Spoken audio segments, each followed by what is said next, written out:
চাল ভেজানোর ঝামেলা ছাড়াই বা বলতে পারেন গুঁড়ো করার ঝামেলা ছাড়াই শুধুমাত্র সুজি দিয়ে মাত্র 10 মিনিটের মধ্যে এই রেসিপিটি বানিয়ে নিতে পারবেন। ভীষণই নরম তুলতুলিভাবে এটা তৈরি হয় আর ভীষণই রসালোভাবে তৈরি হয়, যে কারণে এটা খেতে কিন্তু দারুণ লাগে, মুখে দিলেই কিন্তু মিলিয়ে যায়। তো আশা করি আজকে রেসিপিটি আপনাদের ভালো লাগবে। ভালো লাগলে সেটা কমেন্টে অবশ্যই জানাবেন, সাথে সাথে ভিডিওতে একটা লাইক দিয়ে চ্যানেলটিকে সাবস্ক্রাইব করে নেবেন। নানা রকম পিঠে বানিয়ে খেয়েছেন, একবার এই রেসিপিটি বানিয়ে দেখুন, কথা দিচ্ছি আফসোস করবেন না। তো দেখতেই পাচ্ছেন কতটা সফট হয়েছে। এইভাবে কিন্তু ভীষণই নরম তুলতুলিভাবে এটা তৈরি হয়। তো আশা করি আজকের সব কিছুই আপনাদের ভালো লাগবে, প্রথম থেকেই শেষ পর্যন্ত দেখবেন, তাহলে সব কিছুই বুঝতে পারবেন, তাছাড়া আপনাদের ভালো লাগবে। তো এখানে আমি কি করেছি, 1 কাপ সুজি নিয়েছি, তো আমি একটা বাটি নিয়েছি, তো আপনারা কাপ নিয়েও কাজটি করতে পারেন। তো 1 বাটি সুজি, তারপর ওই যে হাফ কাপ নিয়েছি আমি, বা একটু কম বলতে পারেন, আমি এখানে 2 থেকে 3 চামচের মতো ময়দা নিয়েছি। তো ময়দাটাকে দিয়ে মিশিয়ে নিচ্ছি। তারপর আমি এখানে নিয়েছি একটু গুঁড়ো দুধ নিয়েছি, তো ওটা দিতেও পারেন আবার নাও দিতে পারেন, দিলে কিন্তু খেতে ভালো লাগে। আমি তাই দিয়েছি, ওই 3 থেকে 4 চামচের মতোই দিয়েছি। তো দিয়ে না আমি কী করেছি, একটু চিনি দিয়েছি। খুব বেশি চিনি আমি দিচ্ছি না, 2 থেকে 3 চামচ বা ওই 4 চামচের মতোই হবে। তো এই পরিমাণ চিনিটাকে দিয়েছি। সাথে আমি কি করেছি, একটু নারকেল কোড়া দিয়েছি, একটু বেশি করেই দিয়েছি। এটা দিলে কিন্তু খেতে ভালো লাগে আর ভীষণই সফটভাবে এই রেসিপিটি তৈরি হবে। তো যে কারণে আমি দিয়েছি, এটা দিতে চাইলে দেবেন, না চাইলে না দেবেন। তো আমি দিয়েছি, দেওয়ার পর আমি এখানে জল দিচ্ছি। বুঝে শুনে জলটাকে দিতে হবে, খুব বেশি পাতলা করে কাজটি করলে হবে না। তো এখানে আমি দেখিয়ে দিচ্ছি ঠিক কীভাবে জলটাকে মেশাতে হবে বা কতটা দিতে হবে। তো প্রথমে আমি 1 কাপের মতো, 1 কাপ কেন বলছি আমি জানি না, বাটি, তো 1 বাটির কাছাকাছি দিয়েছি। তারপর আরও আমি 2-3 চামচের মতো দিয়েছি। দিয়ে না ভালোভাবে মিশিয়ে দেখবো কীভাবে কাজটি হয়। তো যেহেতু সুজির এই রেসিপিটি, এটা কিন্তু বেশি পাতলা করে বানালে হবে না, তো আপনারা দেখতে পাবেন কেন এই কথা আমি বলছি। এখানে কিন্তু বেশ ঘন রয়েছে, দেখতেই পাচ্ছেন। এইভাবে আমি মেখে নিয়েছি সব কিছুকে। মেখে নেওয়ার পর না এটাকে আমি রেস্টে রেখে দেবো, ওই 10 মিনিটের জন্যই রেখে দিচ্ছি। বেশি একটা সময় লাগে না, এই যা সময়টা লাগে বলতে পারি আমি। তো দেখতেই পাচ্ছেন মোটামুটি এইভাবে রেখে দিতে হবে। তো দেখুন 10 মিনিট পরে কিন্তু বেশ ঘন হয়ে গিয়েছে, কারণ সুজিটা কিন্তু জলটাকে টেনে নিয়েছে, যে কারণে এতটাই ঘন হয়ে গিয়েছে। তারপর আমি পরিমাণটা বুঝে শুনে লবণ দিয়েছি, অল্প করেই দিয়েছি, একদম অল্প করে। তারপরে 1 চামচ বেকিং পাউডার দিয়েছি, হাফ চামচ বেকিং সোডা দিয়েছি। এগুলো দিলে না রেসিপিটি বেশ ফ্লাফিভাবে তৈরি হবে, তাছাড়া ভীষণই নরম হবে, নাহলে কিন্তু ভেতরে গুটলি থেকে যাবে। আপনারা বুঝতে পারবেন আমি কী কথা বলছি বা কী জন্য এই কথাগুলো বলছি। তো রেসিপিটি দেখুন, আশা করি সব কিছুই বুঝতে পারবেন। তো সমস্ত কিছুকে দিয়ে আমি 2 চামচের মতো জলটাকে দিয়ে না ভালোভাবে মিশিয়ে নিচ্ছি। তো এখনও পর্যন্ত কিন্তু ব্যাটারটি বেশ ঘন রয়েছে, এইভাবে ঘন করে কিন্তু বানাতে হবে, খুব বেশি পাতলা করে বানালে হবে না। তো আজকে আমি ইডলি সাঁজে করে বানাচ্ছি, আপনারা চাইলে কিন্তু যে কোনো বাটিতে বা যে কোনো কিছুতেই বানাতে পারেন। তো আজকে আমি ইডলি সাঁজে বানাচ্ছি, তাছাড়া আমি বাটিতে করেও বানিয়েছি, ওটা আমি দেখাবো আপনাদের।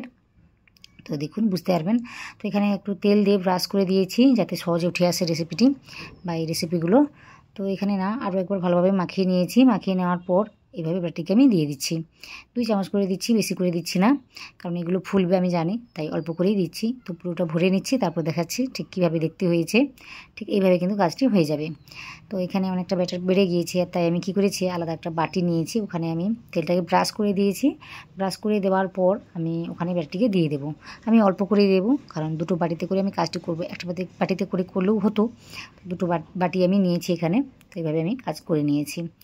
তো দেখতেই পাচ্ছেন মোটামুটি 1 কাপ বলতে পারেন বা 1 বাটি সুজি দিয়ে এতটাই হয়েছে। তারপর এদিকে একটা ইডলি মেকার বসিয়ে দিয়েছি, জলটা গরম হয়ে গিয়েছে। তারপর একটা সাঁজ বসিয়ে দিয়েছি, বসিয়ে দেওয়ার পর এতে আমি 2টো বাটিকে সেট করে দেবো বা বসিয়ে দেবো। আপনারা চাইলে কিন্তু আলাদা কড়াইতে জল দিয়ে স্ট্যান্ড বসিয়ে ওই 2টো বাটি বসিয়ে কিন্তু আলাদা করে রান্না করে নিতে পারবেন। কতটা কি সময় লাগবে সেটা নির্ভর করবে আপনি কতটা ওই ব্যাটারটি দিয়ে কাজ করেছেন। তো এখানে আমি অল্প করে দিয়েছি, যে কারণে মাত্র আমার 8 মিনিট সময় লেগেছে। 8 মিনিট পরে একদম হাই ফ্লেমে আমি রান্নাটিকে করেছি। তো 8 মিনিট পরে দেখুন এতটা সুন্দরভাবে ফুলে গিয়েছে। আর যদি ব্যাটারটিকে বেশি করে দেন তখন কিন্তু 10 থেকে 12 মিনিট সময় লেগে যাবে। তো আশা করি সব কিছু বুঝতে পেরেছেন। তো একদম গ্যাসের ফ্লেমটাকে হাই বা মিডিয়াম হাইতে রাখতে হবে, কোনো সময় কিন্তু মিডিয়াম বা লো করা যাবে না। তো আশা করি সব কিছু বুঝতে পারছেন। তো এখানে আমি হাত দিয়ে চেক করে নিয়েছি ব্যাটারটি কাঁচা বা নরম আছে কিনা। তো দেখলাম সব কিছু টাইট হয়ে গিয়েছে বা শক্ত শক্ত লাগছে। তো 2টো বাটির মধ্যে দেখুন জলটা উঠে গিয়েছিল, যে কারণে এইভাবে দেখতে লাগছে। তো যেহেতু হাই ফ্লেমে রান্না করা, সেই জন্য কিন্তু জলটা উঠে যায়। তো আশা করি সব কিছু বুঝতে পারছেন। তো এটাকে আমি নামিয়ে নিচ্ছি, তারপর একটু ঠান্ডা করে নিচ্ছি। ঠান্ডা করে নেওয়ার পর কিন্তু এগুলোকে তুলে নিতে হবে। যদি ওই কী বলবো গরম থাকে তখন কিন্তু এগুলো সহজে ভেঙে যায়। তো মোটামুটি ভালোভাবে ঠান্ডা করে নিতে হবে, তারপরে এগুলোকে তুলে নিতে হবে, সহজেই তাহলে উঠে আসবে। তো দেখতেই পাচ্ছেন এইভাবে কিন্তু তুলে নিতে হবে। দেখতে কিন্তু দারুণ হয়েছে। তো এইভাবে বাটিতে করেও যেগুলো বানিয়েছি ওইগুলো আমি তুলে দেখাবো আপনাদের। আশা করি আপনাদের রেসিপিটি বানাতে যাবে কঠিন কিছু মনে হবে না বা সহজেই বানাতে পারবেন, যে কথা আমি বলতে চাইছি। তো দেখুন এইভাবে তুলে নিয়েছি, সহজেই কিন্তু এগুলো উঠে এসছে, দেখতেও দারুণ হয়েছে। আর এইগুলো খেতে যে কতটা মজার হয় সেটা একবার বানিয়ে খেলেই বুঝতে পারবেন। সহজেই তৈরি করা যায়, বেশি একটা সময়ও লাগে না, অথচ ভীষণই টেস্টি রেসিপি। তো সবকটা আমি তুলে নিয়েছি আর ওই বাটি থেকেও তুলে নিয়েছি, দেখতেই পাচ্ছেন দেখতে দারুণ হয়েছে জিনিসটা। তো এইভাবে কিন্তু সহজেই এগুলো তৈরি করে নেওয়া যায়। তো এগুলো তো তৈরি করে নিয়েছি, তারপর একটা কাজ রয়েছে, মালাইটাকে তৈরি করে নিতে হবে। তো আমি কি বলবো, যেহেতু গুড় দিয়ে বানাচ্ছি না, যে কারণে আমি চিনিটা দিয়ে কাজটি করে নিচ্ছি। আর এইভাবে কাজটি আমি করছি, যে কারণে এটা দেখতে দারুণ লাগবে বা খেতেও ভালো লাগবে। তো প্রথমে আমি কি করেছি, এই চিনির ক্যারামেলটাকে বানিয়ে নেব। তো যে কারণে আমি 2 থেকে 3 চামচের মতো চিনিটাকে দিয়েছি, দিয়ে না একদম হাই ফ্লেমে রেখে না চিনিটাকে গলিয়ে নিয়েছি। গলিয়ে যেতেই কিন্তু গ্যাসের ফ্লেমটাকে আমি লো করে দিয়েছি। তো এইভাবে কাজটি করলে কিন্তু চিনিটা পুড়ে যায় না, অথচ কালারটা সুন্দরভাবে চলে আসে, যেন মনে হবে যে আমি গুড় দিয়ে বানিয়েছি রেসিপিটি। তো যে কারণে এইভাবে আমি কাজটি করেছি। আর যদি গুড় থাকতো আমার কাছে তাহলে আমি এইভাবে কাজটা করতাম না, সহজেই হয়ে যেত। তো মোটামুটি কালারটিকে করে নেওয়ার জন্য সুন্দরভাবে তো এইভাবে আমি কাজটি করেছি। তো দেখুন সুন্দরভাবে কালারটি চলে এসছে। তারপর আমি এখানে হাফ লিটার দুধ ছিল, ওটা আমি দিয়েছি। আগে থেকে জাল করাই ছিল, বেশ ঘন করা দুধটা, আশা করি দেখে বুঝতে পারছেন। বেশি ঘন করে বানালে হবে না, মোটামুটি একটু ঘন করে বানাতে হবে। তো এই দুধটাকে দেওয়ার কারণে কিন্তু এটা ভীষণ কী বলবো, শক্ত শক্ত হয়ে যায়।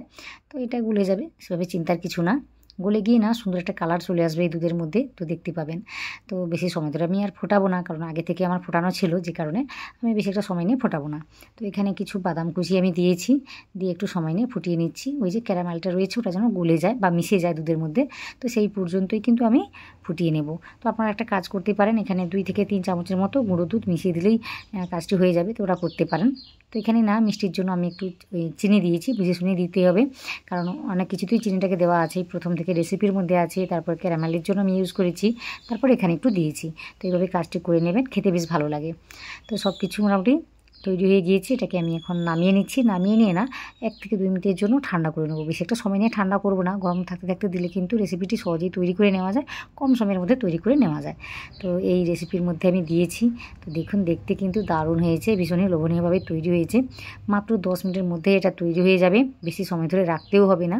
তো দেখে আশা করি সব কিছু বুঝতে পারছেন রেসিপিটি কতটা লোভনীয় হয়েছে। রেসিপিটি ভেতর থেকে কতটা সফট হয়েছে বা কতটা জালিদার হয়েছে সেটা বোঝার জন্য কিন্তু এই দৃশ্যটা দেখুন। তো দেখুন দুধটাকে দেওয়ার সাথে সাথেই কিন্তু দুধটাকে টেনে নিচ্ছে, কোনো রকমভাবে সময় নিচ্ছে না, খুব সহজেই কিন্তু দুধটাকে টেনে নিয়ে একদম সফট হয়ে যায়। তো দেখুন এই রেসিপির মধ্যে না তো আমি ডিম দিয়েছি, না আমি দই দিয়েছি, শুধুমাত্র সুজি দিয়ে আর জল দিয়ে এই কাজটি করেছি বলতেই পারেন।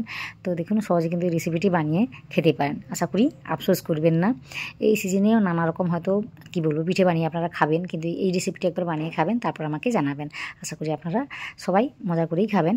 এই ধরনের কোনো রেসিপি দেখতে চাইলে সেটা কিন্তু কমেন্ট করে জানাবেন, তাহলে আমি আপনাদের সাথে সহজেই ওই রেসিপিটি শেয়ার করে নেব।